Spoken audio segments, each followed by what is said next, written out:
हमको एक बार एक दोस्त ने पूछा कि आजादी में किस तरह के लोग हिस्सा लिए। हम बोले आजादी में दो तरह के लोग हिस्सा लिए।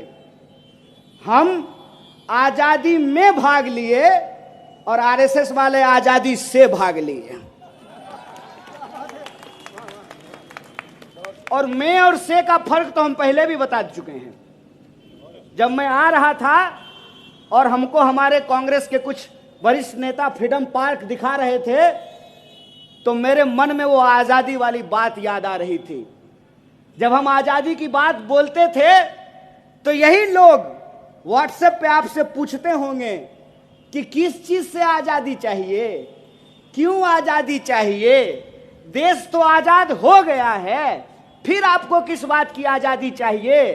अरे इसी बात की आजादी चाहिए कि इस देश का नागरिक इस देश के प्रधानमंत्री के आंख में आंख डाल करके उससे सवाल पूछे। इसी बात की आजादी चाहिए। आजादी कोई भीख है, आजादी कोई वरदान है। आजादी कुर्बानियों से हासिल की हुई चीज है और हमको लगातार आजादी के उस दायरे को बढ़ाने की जरूरत है। आजादी के उस मतलब में, उस मायने में इस बात को भी शामिल करने की जरूरत है कि जन्म के आधार पर किसी के साथ कोई भेदभाव नहीं होगा, संस्कृति के आधार पर किसी के साथ कोई भेदभाव नहीं होगा, क्षेत्र के आधार पर किसी के साथ कोई भेदभाव नहीं होगा, लिंग के आधार पर किसी के साथ कोई भेदभाव नहीं होगा।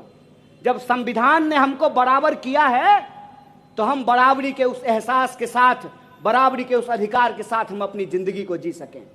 जब संविधान ने महिला और पुरुष का वोट बराबर किया है तो आप कौन होते हैं महिला और पुरुष के बीच में विभेद पैदा करने वाले। इस सवाल का जवाब हम पूछ सकें। हम ये पूछ सकें कि जब इस देश में प्रधानमंत्री के लिए 8,500 करोड़ का उड़न खटोला खरीदा जा सकता है तो इस देश के गरीबों को मुफ्त में शिक्षा क्यों नहीं दी जा सकती है।